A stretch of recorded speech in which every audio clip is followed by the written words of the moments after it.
I never thought I'd find myself working in a mansion like that. The kind of place that looks more alive at night than during the day, and yet completely dead at the same time.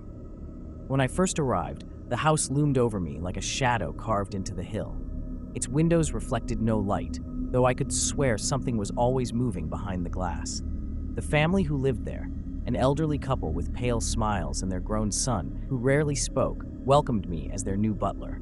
The offer had been strange: high pay, free lodging, but only one condition: never leave the mansion after midnight. At first, I thought it was just superstition, rich people and their eccentric rules. But from the moment I stepped inside, I understood there was something else.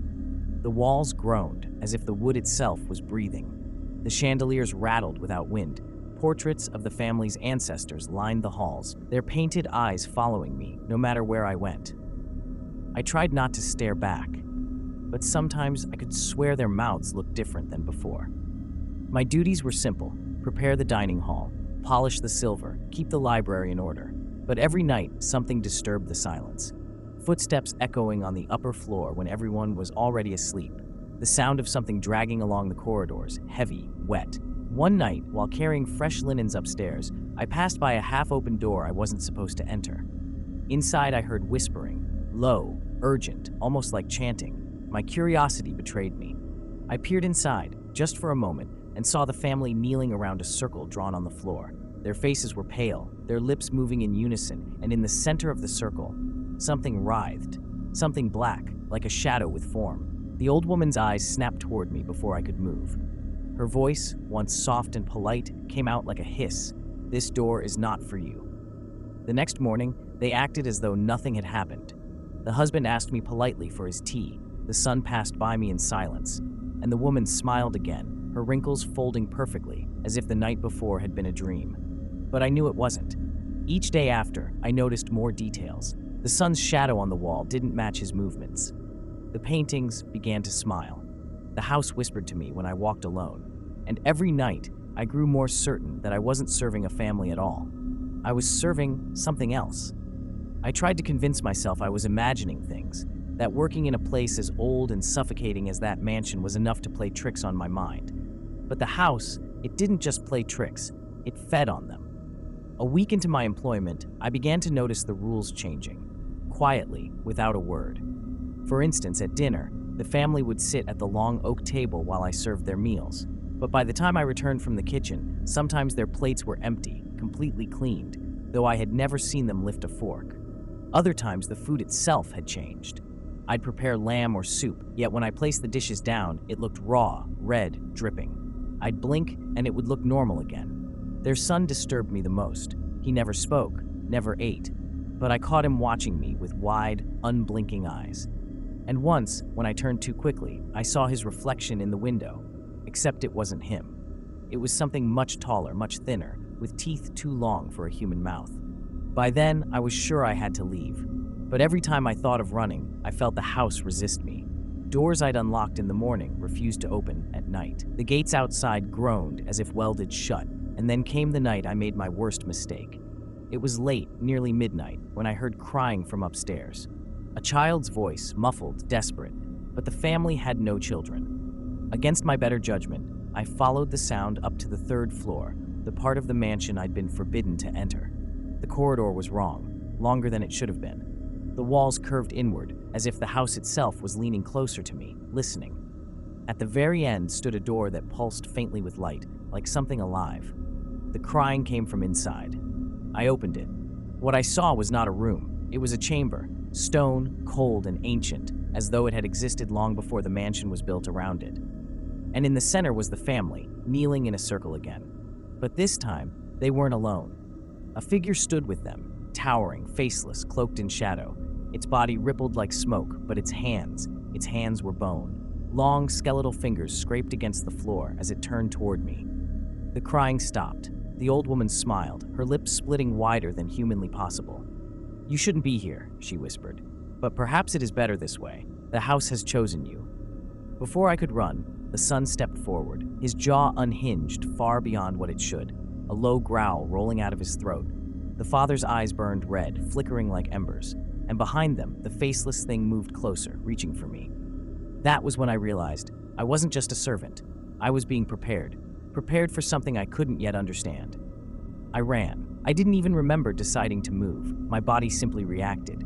My shoes pounded against the marble floor as I tore down the corridor, but the house seemed to stretch with each step. Doors slid past me, staircases appeared where there hadn't been any, and walls pulsed with a heartbeat I could hear in my skull. The mansion wasn't just trapping me, it was playing with me.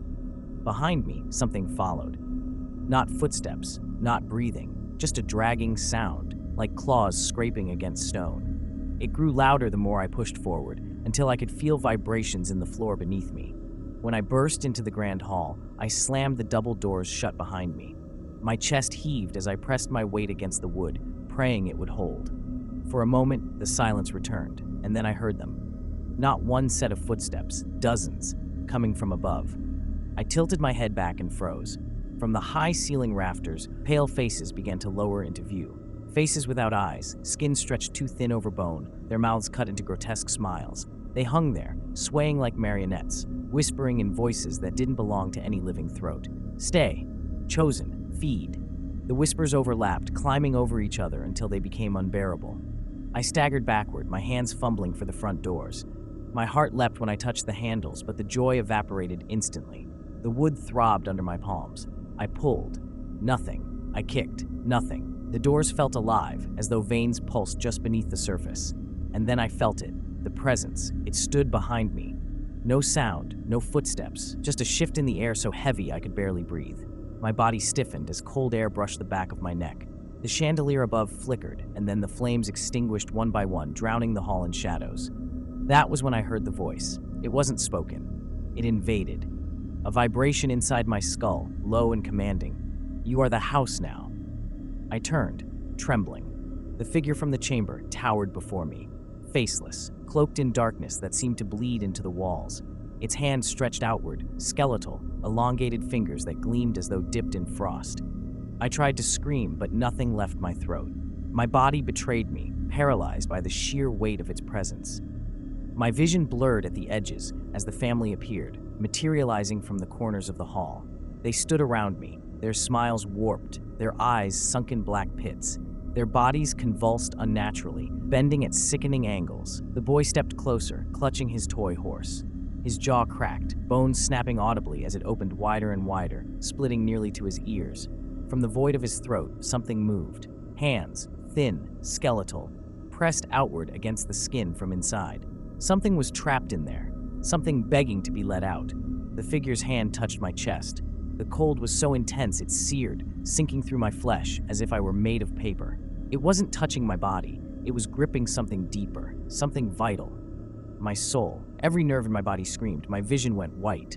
I could feel memories tearing away, sensations unraveling like threads. The whispers grew louder, filling my head until I thought my skull would split apart. And then, silence. I blinked. It was morning. The mansion looked normal again, as though nothing had happened. The sunlight filtered weakly through the curtains, catching the dust in the air. The family sat quietly at the breakfast table, sipping tea, buttering bread, their faces pleasant, calm, human. My hands trembled as I looked down at myself. My uniform was clean, no burns, no blood. I should have felt relief, but when I staggered to the mirror at the end of the hall, I froze. The reflection staring back at me was mine, but my eyes were empty. Hollow sockets where the light should have been. And behind me, in the reflection, the faceless figure loomed. Its skeletal hand rested on my shoulder like it had always been there. I stumbled back, but when I turned, nothing, only the family smiling, watching. I tried to leave that day. I walked to the gates, keys in hand, heart pounding. But no matter how far I went, every path looped back to the front steps of the mansion. I screamed, I wept, I begged, but the iron gates mocked me, always an illusion, always leading me home. Now I understand. I don't serve the family. I serve the house. It breathes through me. Each time I close my eyes, I see its walls shifting, its veins pulsing. I feel the heartbeat in the foundation. I feel it inside my own chest.